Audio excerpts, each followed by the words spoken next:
अस्सलाम वालेकुम स्टूडेंट्स। आज हम क्लास 9 की एक्सरसाइज नंबर 1.2 शुरू करेंगे। 1.1 कंप्लीट हो गया। 1.1 में पहला क्वेश्चन है, right the transpose of the following matrices. हमें कुछ मैट्रिसेस दिए गए हैं, इनके हमने ट्रांसपोज मालूम करना है। आप वीडियो को फुल स्क्रीन पे देखें ताकि आपको बोर्ड वाज़ेह और साफ दिखाई दे। तो ट्रांसपोज बहुत ज़्यादा इजी है, बहुत सिंपल है। ट्रांसपोज इसे कहते हैं, देखें अगर P इज इक्वल टू 1 2 3 1, ये हमारे पास एक मैट्रिक्स है जिसका नाम P है।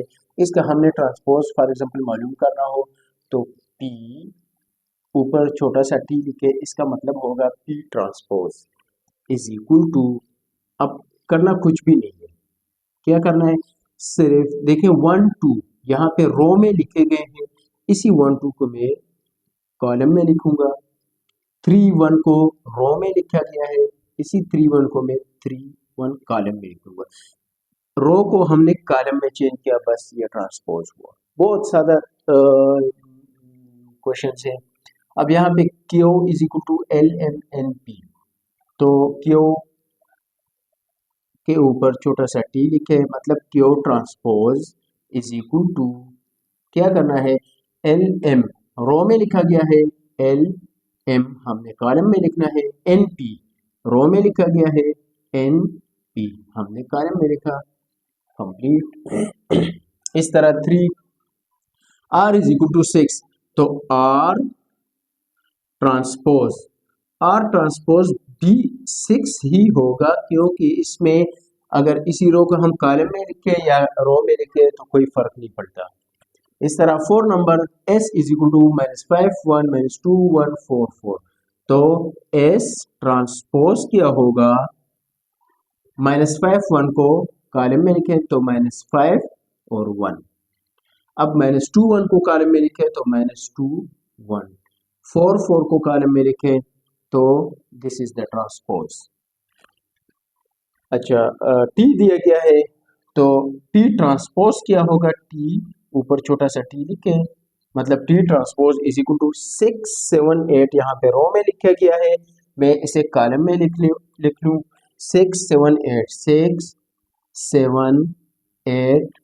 अच्छा, 13 13 1 3, तो रो में लिखा गया है 13 1 3, हम रो में लिख लेंगे 2 4 5 2 4 5, this is the transpose of the matrix, hence the question is finished.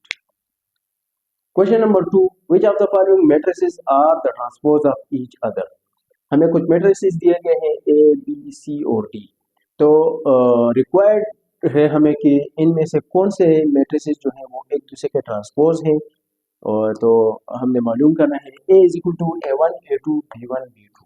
देखें, अब अगर हम B को देखें तो यहाँ पे A1 A2 रो में लिखा गया है, यहाँ पे A1 A2 कॉलम में लिखा गया है, तो A और B एक दूसरे के ट्रांसपोज है, तो हम लिख लेंगे कि A and B और the transpose of each other। A और B एक दूसरे का ट्रांसपोज है।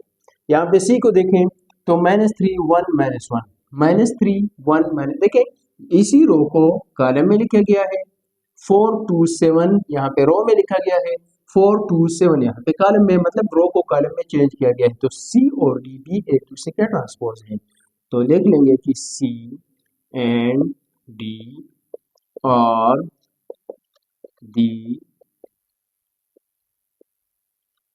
transpose of each other। खत्म, the question is finished। तो question number 3, which of the following matrices are symmetric? अब सिमेट्रिक मैट्रिक्स क्या होता है? सिमेट्रिक मैट्रिक्स बहुत ज़्यादा आसान है इसकी डिफिनीशन। अगर हम किसी भी मैट्रिक्स की हम ट्रांसपोज ले लें और उस मैट्रिक्स में कोई भी चेंजेस ना आए, फॉर एग्जांपल मैं लिखूँ A is equal to 5 3 3 6 let suppose. अब मैं इसका ट्रांसपोज ले लूँ, A transpose is equal to, वो तो मैं बता चुका हूँ पहले क्वेश्चन में कि ट्रांसपोज में क्या करना है, रो को बस कॉलम में लिखना है। तो 5 3 रो में है, मैं 5 और 3 को कॉलम में लिख लूँ। 3 और 6 रो में है, तो 3 और 6 को रो में है तो हमने कॉलम में लिखा।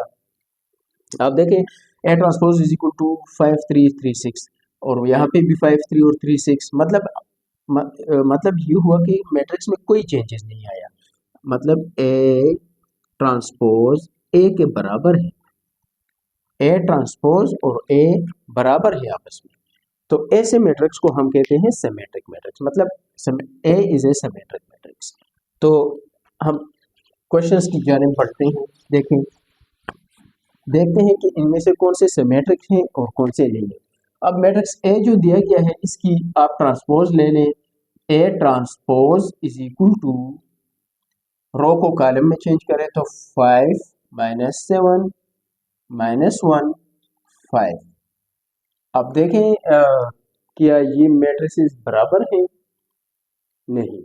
तो क्या करेंगे, मतलब A is not equal to A transpose, A is not equal to A transpose, hence it is not symmetric. Not symmetric. अब B को देखें, इसकी भी ट्रांसपोज ले लेते हैं। B transpose is equal to -1 2 को कॉलम में लिखें, 2 3 को भी कॉलम में लिखें। तो देखें क्या मैट्रिक्स में कोई चेंजेस आ गई। देखिए यहाँ पे भी -1 2 -1 2, यहाँ पे भी 2 3, यहाँ पे भी 2 3, मतलब इसका ट्रांसपोज लेने से मैट्रिक्स पर कोई फर्क नहीं पड़ता। और हम देख सकते हैं कि B is equal to B transpose B, matrix B transpose और B आपस में बराबर है, तो this is a symmetric matrix. This is a symmetric matrix. C को देखते हैं, इसका भी ट्रांसपोज ले लें तो 3 4 रो में लिखा है, 3 4 को हम कॉलम में लिख लेंगे।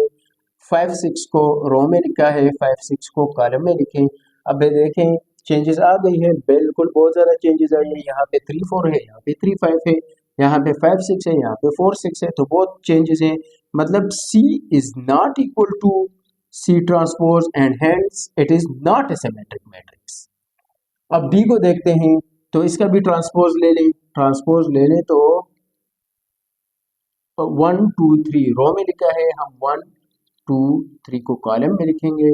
4 5 6 रो में है, 4 5 6 इसको कॉलम में लिखे, तो बहुत ज़्यादा चेंजेस आ गए हैं, बल्कि इसका तो ऑर्डर भी चेंज हो गया है। ये 2/3 मैट्रिक्स था और ये 3/2 मैट्रिक्स बन गया। तो D is not equal to D transpose. D और D ट्रांसपोज बराबर नहीं है, लिहाजा this is not symmetric matrix. Question number 4 दिया गया है, 4 5 4। क्वेश्चन नंबर 4 दिया गया है, which of the following matrices are skew symmetric. अब हमें कुछ मैट्रिक्स दिए गए हैं और पहले इससे पहले क्वेश्चन नंबर 3 में हमसे मांगा था कि कौन से सिमेट्रिक हैं। अब यहाँ पे कौन से स्क्यू सिमेट्रिक हैं।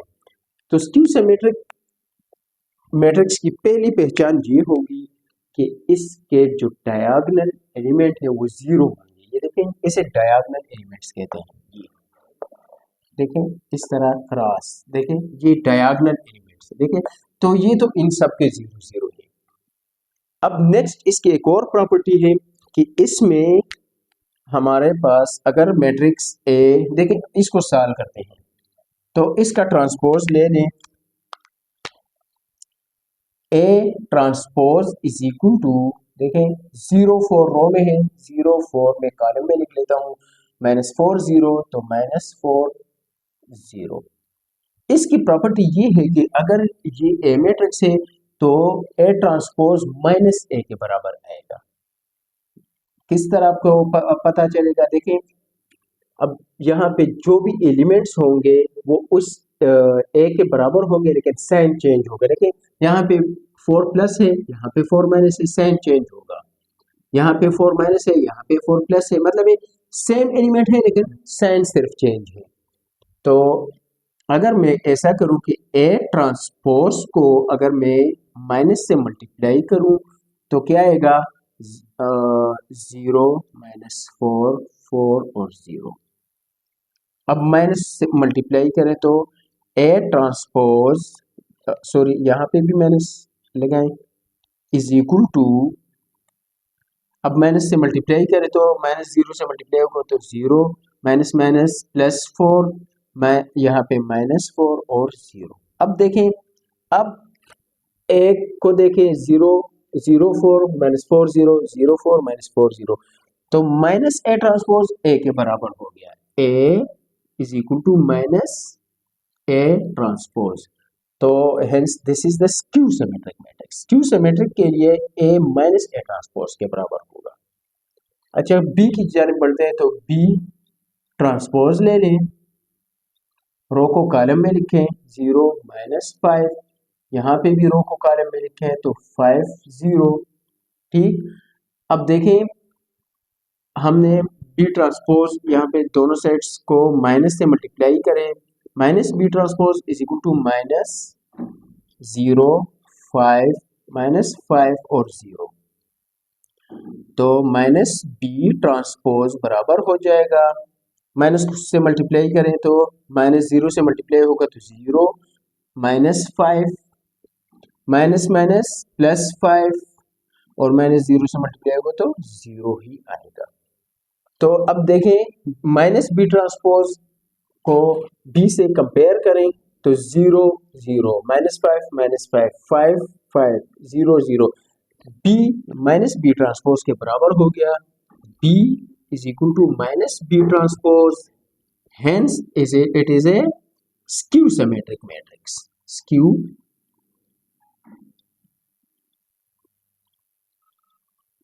symmetric matrix। अच्छा, थर्ड को देखते हैं, C is equal to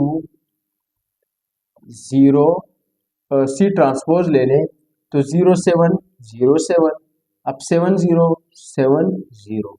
अब ये तो ऑलरेडी हमें पता चल कि this is a symmetric matrix क्योंकि सी ट्रांसपोज सी के बराबर हो गया। देखें तो बहरहाल इसे मजीद हल करने की जरूरत ही नहीं है, दिस इज सिमेट्रिक, ये सिमेट्रिक है लेकिन it is not skew symmetric, not a skew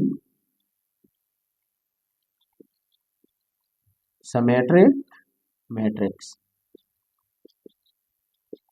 ठीक, नेक्स्ट इसको हल करते हैं, D is equal to this, तो D ट्रांसपोज ले लेते हैं, D transpose is equal to, first row को फर्स्ट कॉलम में लिखे 0 3 2, सेकंड रो को सेकंड कॉलम में लिखे -3 0 1, थर्ड रो को थर्ड कॉलम में लिखे तो -2 -1 और 0। अब हम वैसे भी अंदाजा लगाने, देखें यहाँ पे 3 प्लस, यहाँ पे माइनस, यहाँ पे 2 प्लस, यहाँ पे माइनस, यहाँ पे 1 प्लस, यहाँ पे माइनस, यहाँ पे आए -1 तो यहाँ पे +1, -2 +2 -3, यहाँ से भी अंदाजा लगा सकते हैं हम कि दिस इज स्क्यू सिमेट्रिक। लेकिन चलो सॉल्व करते हैं, minus D transpose is equal to -0 -3 -2 3 0 -1 2 1 0, इसको माइनस से मल्टीप्लाई करें तो d minus D transpose is equal to,